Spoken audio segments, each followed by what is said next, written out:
And what did I hear about broadband and healthcare? So how this started is in February 2018, there was a region-wide broadband summit where I went and I met many of the people here that helped us to move ahead, including the Blandon folks. So March 2018, John King, he's fired at me as a horse veterinarian, but John King, my horse veterinarian, came out for the second time to pull nails out of my horse's hoof. And I said, couldn't we just start doing broadband planning? And so we met with Daryl Pettis, the county administrator, and in May 2018, we did our first Blandon application. And we were turned down flat. We were not ready to be a Blandon broadband community. They sent Bill Coleman down, and he got us going. So we started a steering committee that summer, and we also had our first provider meeting. Very interesting. We had several providers who are not here tonight stand up and say, we're not doing anything, but come in our area, we will challenge you. You know who they are. And we started working with BevCom and Metronet about possible grants in the future.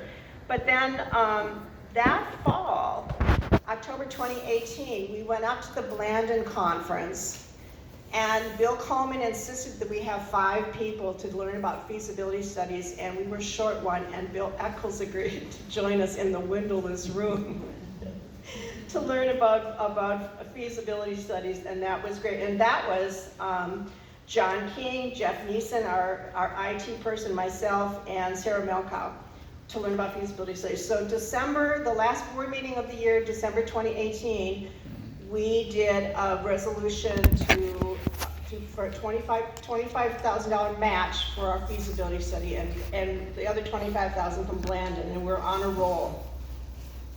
2019, we also did we also did our first Survey Monkey and got over 800 responses and added that to a constant contact list, and that's how we're continuing to communicate with people over the next 3 years.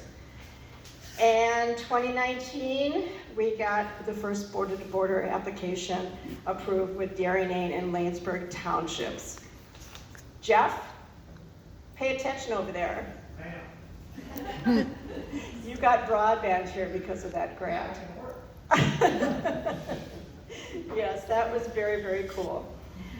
2020, we were approved to be the Blandon broadband community, and that's the picture over there of those of us that trekked up to Grand Rapids. John King, Carl Mink, myself, Sue Rinda, Brian Phillips from the schools, Lane Wilbright from the schools, and Denise Reeser, a local farm professor. We started our second steering committee. So in the spring of 2020, and everybody knows 2020 was a big turning point in everyone's lives, we did this major Zoom call with 70 people and Blandon, and met people we've still never met, some of those people, because it's Zoom. And we did 70 people, and we planned broadband projects for our community. Then we took a turn and switched over to CARES Act funding. And Carl Mink, I always see as my co-pilot, Carl Mink was there and helping with that.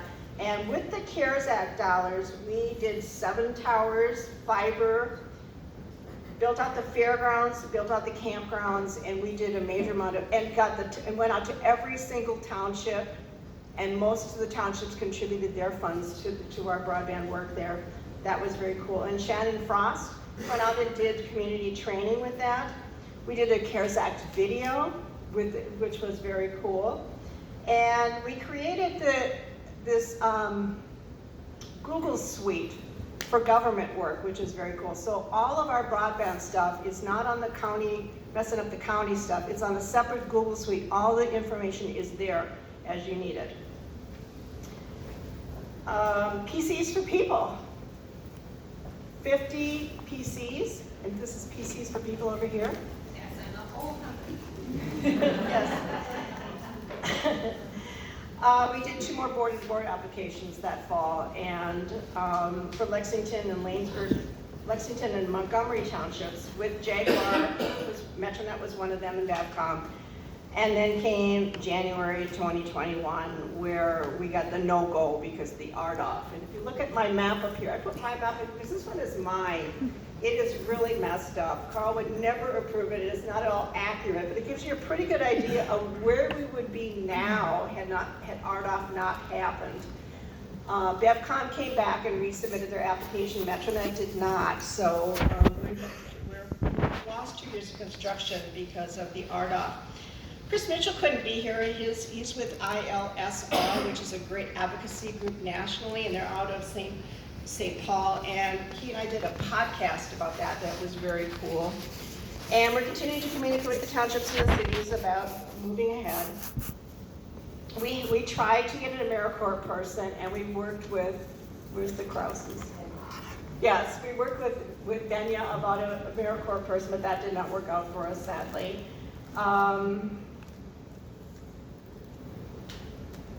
And so the other thing that came out that was so interesting, so we are Sueur County, we are rural. We don't have an economic development person here. And when I look at the other counties, they have broadband under economic development people.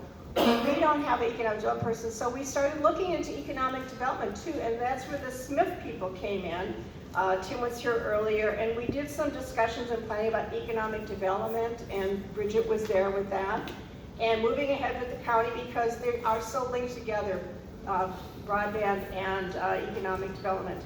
We did our first county fair booth in 2021. That was very interesting, exciting. January 2022, we had a meeting with the county board and elected officials about where are we with broadband, can we go anywhere? And we had a discussion about the role of the Public Utilities Commission and could they get involved in terms of where we were stuck at not being able to apply for other funds. This year we also did a new GIS map, and we're sending out actually a postcard to every resident in the county. We have a GIS map that will tell us what every person has for a speed test, what their desires are for broadband. It will help us to determine where we need to move ahead in terms of and prioritize broadband planning, and that was with our Blandon funds.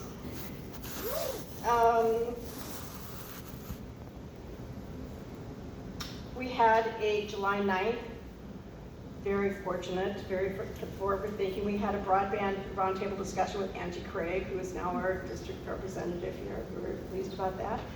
I attended the PUC hearings on July 14th to look at the RDOF issue and the LTE issue. Went to Farm Fest August 2nd and talked with Keith Ellison, and we have a AG office person, Christian Berkland, who's been down here and helping us with the issues we have with current providers and issues about people not following up on what they need to do. We have another border-to-border application that has gone in, and we're waiting. Is Jen still here? I know it's not you. I know it's the governor's office. Waiting to hear if we're moving ahead on that. And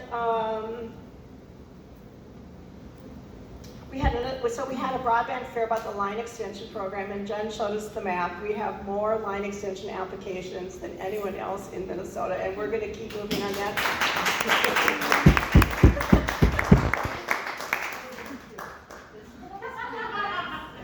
That's us. Tux, that's the program you guys are going to apply for. Yeah, that is very cool. So we're sending out this week postcards about the survey to every resident, and then we have 2,200 households we think are close to fiber, and we're sending out a letter and the application to them this week.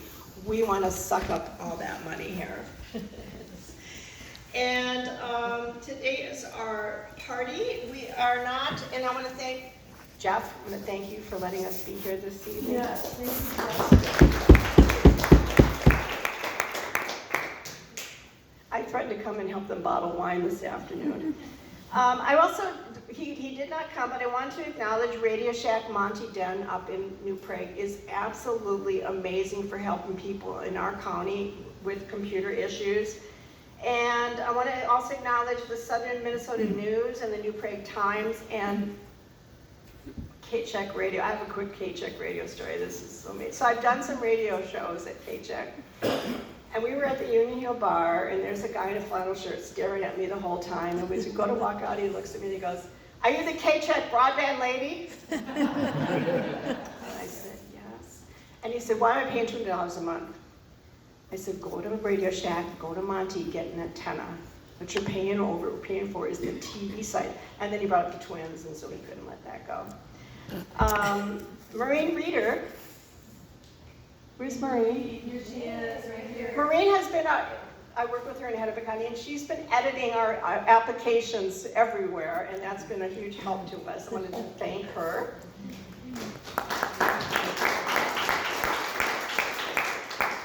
And then what next? This is so interesting. So we are closing out with Blandon on the on the broadband stuff, but we have received a leadership boost grant for $130,000 for a ice cream, coffee, internet trailer that will be 4-H and going around the county, and we will also promote and educate people about broadband issues. Great fundraising opportunity for the 4-Hers. They especially like the comment about the farmers market. Liz here does the farmers market in Montgomery, and with broadband, they could take SNAP money that they can't do now. And yeah, and also the coverage there is, in the city of Montgomery generally is tough. And then we looked at the possibility of what business might come out of that. There's been rumors about, don't we need to make our own ice cream and keep it in Sueur County? And then we wanted to negotiate with your father-in-law, Tim, to get more of the coffee bean bags and make dog beds that the youth can sell. So we'll be talking with Tim about that. We are now going to go around the room, and I want everyone here who is willing and wants to share this has been all about Blandon, and we would not be where we are without Blandon, and I'm so thankful that Blandon folks have come down. I'm worried about how Ann Tracy's blog is going to continue, because I do everything based on what she says. Thank you. We're working on that. So anybody that wants to, please say Thank you, Barbara. I'm going to step up. And Okay. like many of you, you're here in the room probably because Barbara told you to come, right? Right? And Barbara reminds me of one of my favorite quotes from Benjamin Franklin, who said, "Persistence and energy will conquer all things." And boy, Barbara and Sueur County is sure a poster child for that. I love the storytelling, thank you Barbara, tonight about when you ran for office, because I actually first met Barbara through her husband John, who showed up for that Sueur County Broadband Summit, saying, "My wife is on the campaign trail, and I'm here as her representative to learn all about broadband." And that was really the seed that helped Blandon find an opportunity to step in and help Sueur County make all this amazing progress that we've heard about today, and really make a difference in the communities down here. I've learned a lot from Barbara about tenacity, about vision, about not taking no for an answer. And I just really admire, Barbara, your leadership. And isn't it wonderful on the day or two after the election that we're all so exhausted from, to come together again and talk about and remind ourselves of the real work that gets done in communities, and that it's local leaders showing up because they care about a place that make the difference in communities. I'm so sorry, I'm good with that. It's another call I have to take. I was expecting one from my son in California, which all mothers in the room will understand. You always answer the phone for your son. So I just really want to applaud you, Barbara, and the whole team that's here. And I see John here, and Carl, and Shannon, and so many of you that have been at this. You heard she started in 2016. We know this takes time.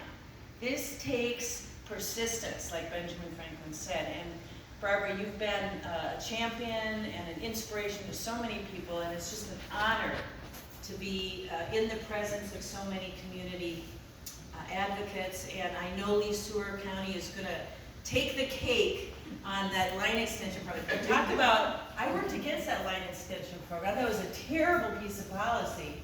But now we've seen they can lemonade out of lemons, and it really is gonna get to do some good work. So with that, I'm gonna take the liberty of handing it over here to Mary, who can say another word on behalf of Blind Foundation.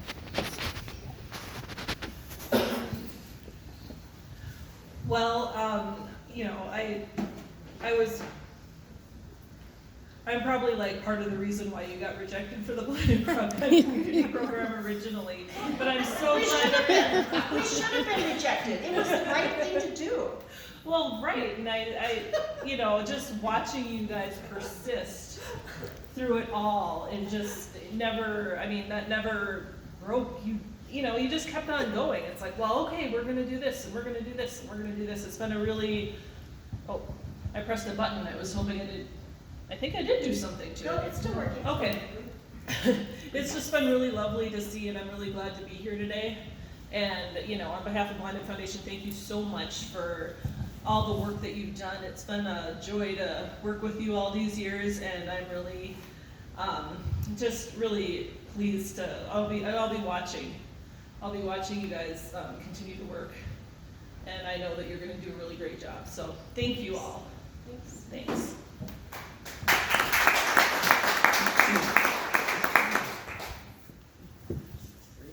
Do you want to do a round table introduction? Is that? Yeah. Great. We'll start with this table here.